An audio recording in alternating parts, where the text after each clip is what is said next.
Hi, my name is Paris Mandy.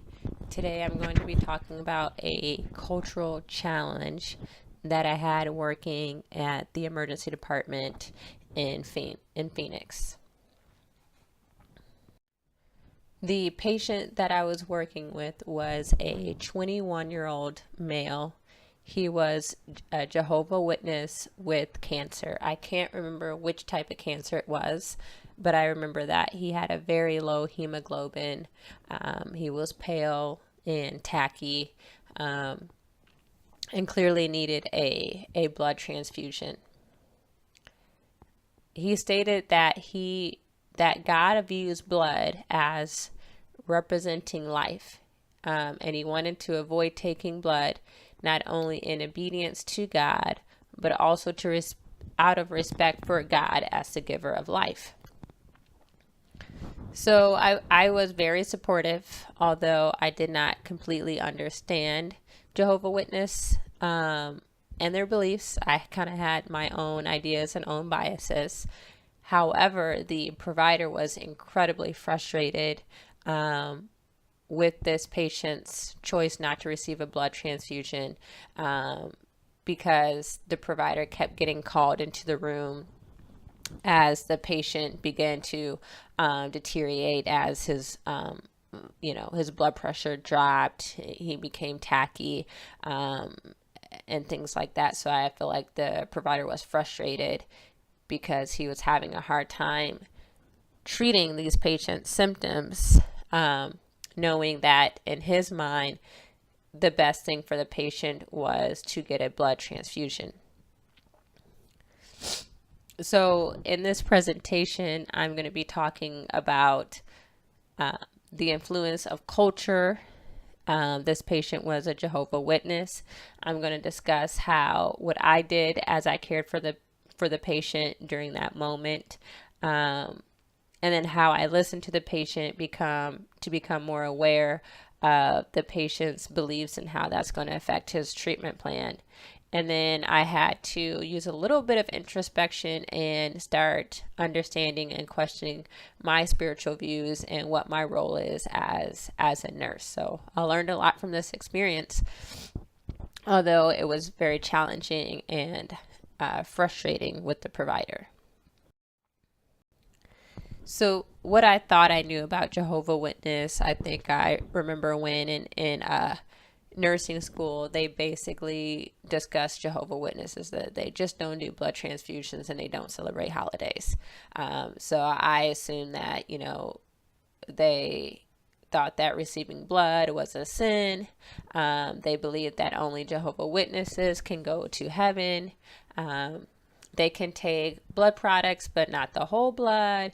And if they take the blood, they will be excommunicated from the church, whether they knew they were getting blood or not. So let's say they came in as a trauma, and two doctors signed off and started the blood. Then when they wake up and they realize that they received blood, that they will be excommunicated from the church. I also always believed that, Jehovah Witness were preachy, right? They come to your house and say, do you believe in God, etc. And then I assume that they do not celebrate holidays and birthdays, and they only seek medical treatment if it's an emergency. So they don't even go to their primary care or anything like that. So these are my biases, the stereotypes that I learned, and these are things that I can admit that I believed in, and not all of these things are true, and kind of exaggerated versions of the truth and stereotypes and biases. So let's challenge some of the myths. Jehovah Witness cannot accept whole blood, but will accept products. That's not necessarily true. It's going to depend on the person. So if they're against taking blood from another person when they're ill, some may take products, and some will receive blood in a trauma. And if they did receive blood in a trauma and they did not necessarily verbally consent to it or sign a consent, because they were in a trauma and there was no family, that they will automatically be excommunicated. That's not necessarily true. Then I believe that all Jehovah Witness and only Jehovah Witness will go to heaven. But from my understanding, what they believe is that 144,000 will have eternal life in heaven. And they do not celebrate holidays. And that is mostly true. They don't celebrate a lot of the holidays, as they are a pagan tradition and not in line with the Jehovah Witness beliefs.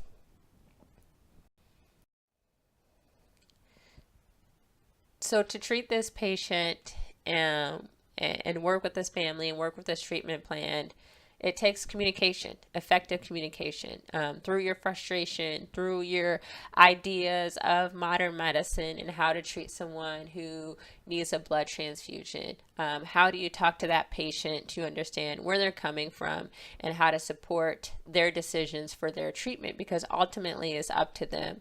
And we as providers, nurses, doctors, nurse practitioners, PAs, etc., we think that we know what's best for the patient, but we don't always know.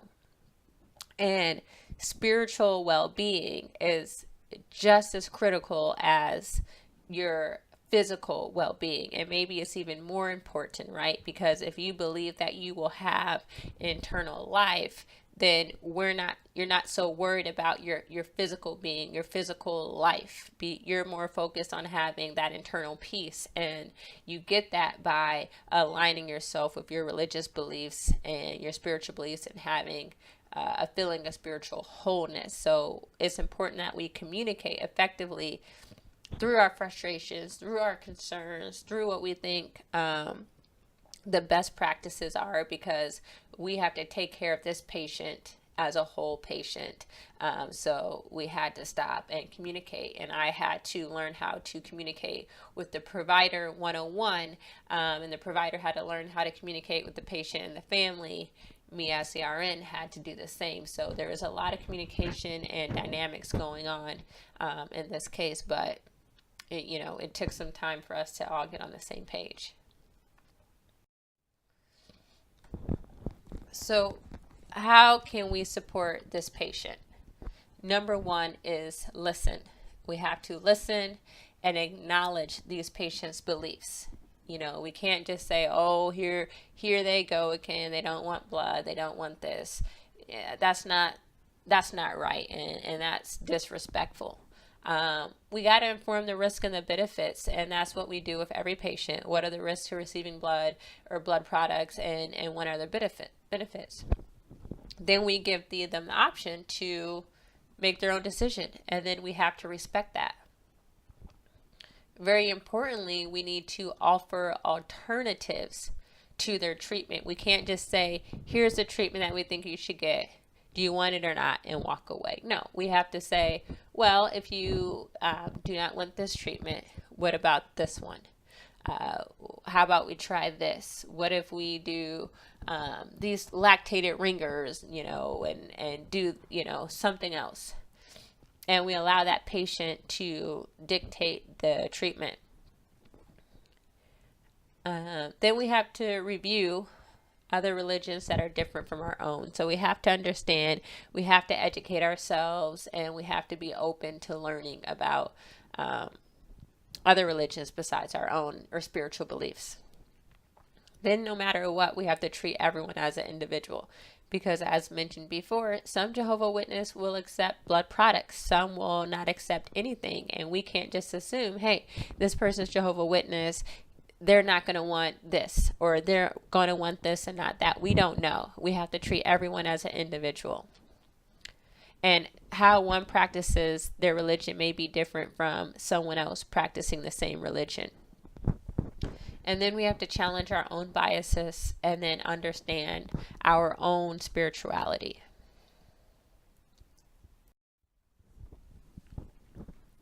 So in this case, did we support the patient? Yes. Finally. It took some time, but the provider finally accepted that no blood products will be received. Although some people in religion does receive blood products, this patient did not want a single product. He didn't want plasma or partial cells or nothing. He just did not want any products. And then the patient was admitted to the appropriate floor that could provide the best care. So, although the patient was sick and did not want blood, and the treatment that we did was refusing some treatment recommendations. We can't just say, well, now you just go to OBS. That's not fair. Still needs to go to the IMCU and be taken care of and monitored appropriately. And then we just document that the patient's preferences, and go from there. And then we communicate that to their treatment team. But let's say the patient comes in tomorrow with the same thing, and now he wants to accept blood. That's fine. This is just for this hospital admission. It can change, and we're not going to judge them for it, and we're going to respect their decisions no matter what, because we're treating them as an individual. So we'll never say, oh, well, you didn't want blood last time, why would you want blood now? That's not our concern. And then also allow social work to assist this patient if they're thinking about end of life and what their end of life preferences are, and get the chaplain involved in the social work, and so we can all be on the same page. And then coordinate with the patient's outpatient team. So their primary care provider, their oncologists, things like that, and do what the patient wants, and involve everybody on the team to be involved, so everyone can be on the same page. But again, their decisions can change. We can't just say, on this day the patient didn't want blood, so we're not going to offer it anymore. They may change their mind, and they're allowed to do so. So there are alternatives to blood transfusions for Jehovah's Witness. So they can do erythropoietin. They can, during surgery, there is vasoconstriction to reduce the blood flow. You can do a cell sauvage, which is when you take the blood from the surgical site, you save it and you clean it and you use it as needed. You could do partial blood. So part of the blood, you can do blood plasma, platelets, things like that. And then most importantly, we have to allow the patient to have privacy. So let's say the patient wants to get some blood fractions, but they don't want their family or other people, their visitors, to know. So we allow that patient to make an individual decision and keep that decision private. And restrict the visitors. So we do what they want us to do, because they're allowed to practice their religion however they want to.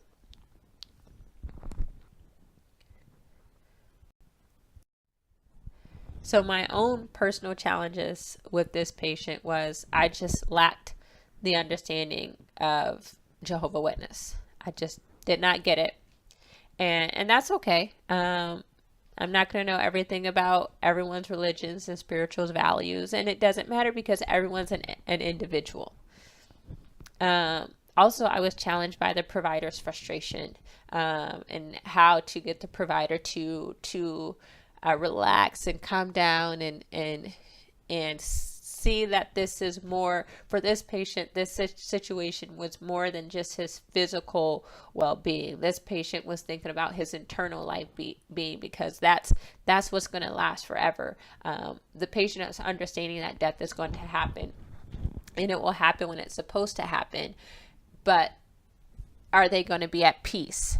And I think that was very important for us to understand. And then it was difficult not treating the patient when they're sick. And it wasn't like I, just refused all treatments and I wasn't doing anything, but, I was anticipating a blood transfusion, because that's the standard protocol when your hemoglobin gets so low, and I was ready to do it. So it was difficult not treating the patient with the blood transfusion. Difficult going against the norm, and then I just had to, and then also expecting exceptions. So understanding that This can change. It can go from moment to moment, hour by hour, day to day, that they can want something and then they can change their mind. And then also, there was a point where I was like, does the patient know what will happen if they don't get transfusions? Their hemoglobin is so low. Like, what is their health literacy? I'm questioning these things. Like, do I need to go over the risk and the benefits even more? Do I need to print off handouts and things like that? And that wasn't the case. They understood what was happening, and they're focusing on their internal life, and the physical life is just temporary. But internally they needed to be at peace, and that took me a long time to understand. With my personal spirituality, it's probably based on most Christian principles, but it is individualized to me. It's fluid. It changes. It involves, meditation, being mindful. But I can't say that I have specific religious do's and don'ts, hard lines, hard boundaries, hard rules. But I feel like it's based on most common morals. And I definitely believe that everyone has a personal choice, no matter what their religion or their spiritual beliefs are. You have a personal choice, and you can change in that decision at any time. So what I learned in this situation is to listen to the patient, and then also encourage the providers to listen and incorporate spirituality into the patient's care. Allow the patient to discuss their fears and religious preferences, learn and acknowledge their beliefs, then address my own bias and ask questions respectfully, support the patient and inform them of their rights, focus on patient-centered care, having patience as the family and the patient make their decisions, treat all the patients with respect, and understand how my spirituality wholeness can affect my care. Always strive towards spiritual well-being and allow others to inspire me, and then also apologize when I'm in the wrong or I'm not treating the patient the way the patient deserves to be treated. And these are my references. I appreciate you for listening and reading my presentation.